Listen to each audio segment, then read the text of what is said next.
See, since I was a wee guy, I've been getting pulled up in schemes by people for using what's called big words. There was an incident years and years ago when I was on a school bus where, in an attempt to express my appreciation for a girl's funky hairstyle, I made a passing comment, an observation about her hair on a school bus full of boys on their way to football pitches. Now, in this environment, there's a proper way of speaking. Aware of that, I couldn't just blurt out exactly what I was thinking. I had to run it through a filter, through a little buffer, because a big word might actually be so disorientating for the boys on this bus that it could actually lead to a tit for tat that could escalate to violence. This is how insecure and frightened people are of foreign ideas.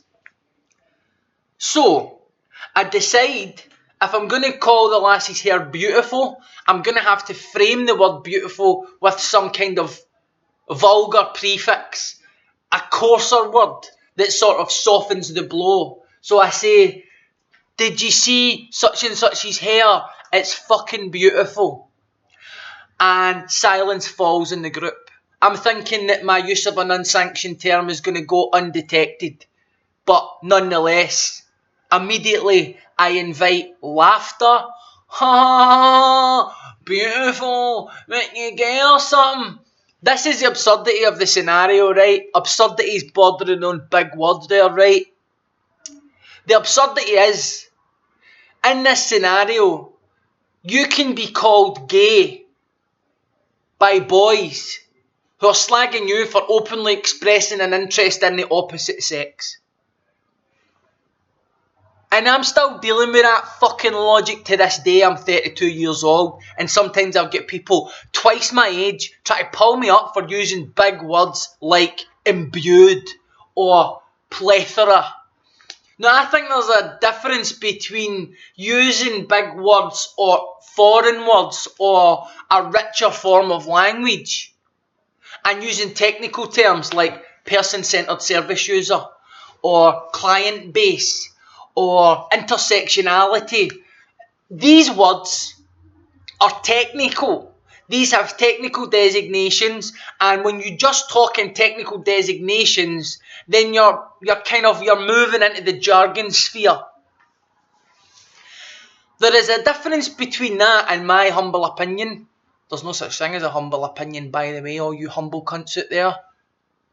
There's a difference between using those kind of words and developing a vocabulary and a lexicon that's specific to your personality and experience. I have been getting language policed by two sets of people all my life. On one side, you've got the people who come from the communities that I grew up in. The sort of people that will challenge your scheme credentials because you use what they think is a big word. Fuck they cunts. It's no my fault they don't feel confident wandering off of the linguistic plantation.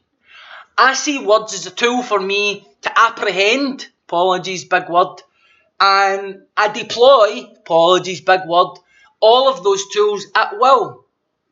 On the other side, I have people who hail from a more affluent background, people in media, broadcasting, people in the third sector, politicians, people who I've engaged with ever since I was young in this other community where I was kind of vomited up and sort of now and again found myself wandering loose in this other community where people were able to use language to engage in various forms of hubris. Big word alert. Now, over the years, I evolved to cope with that by learning both languages fluently. So I understand the language of a scheme, and I can talk to somebody for a scheme. I can talk to a wee guy standing outside the shops waiting for his pals, asking me to go in and get on bevy. I can go into a church and talk to a priest. I can go into the recovery rooms and talk to recovering heroin addicts. I can go into a prison and talk to female long-term cons. I can talk to screws. I can talk to politicians. I can talk to nutcases. I can talk to anybody you care to mention. I'm very, very comfortable in a conversation knowing there's a chance that I can speak just as well as anybody that I'm talking to. So see this whole, aye, but he's using big words shite. It's a load of pish. And what it does is, it inhibits people for the sort of communities that we come for expressing themselves in a way that seems fair to them. So see if you don't understand a word, know what to do. Ask what it means. Go and pick up a book and look it up.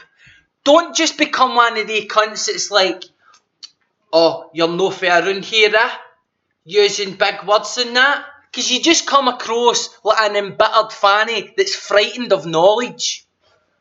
Now, I understand there's different forms of knowledge out there, and there's different layers of cultural sophistication. On one hand, you might know somebody who can recite paragraph after paragraph of Rudyard Kipling, which isn't relevant to somebody in a scheme who might not be well read up in classic literature, but who might be culturally sophisticated enough to know how to instinctively read a social dynamic in which they may find themselves in order to avert a violent incident, for example. Something that someone from a more privileged community might just run for or wouldn't even find themselves in the first place. So there are different types of intelligence. There's emotional literacy.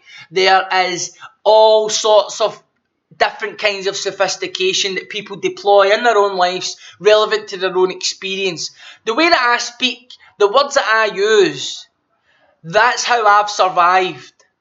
So if anybody out there thinks there's an issue with the way people like me talk, or that we should just talk the way other people talk, because that would be us showing some kind of reverence or deference, sorry, big word alert, to people for schemes. Like my way to show my loyalty to the scheme is to talk in the simplest form possible, based on an assumption that no cunt for a scheme will be able to understand what I'm saying.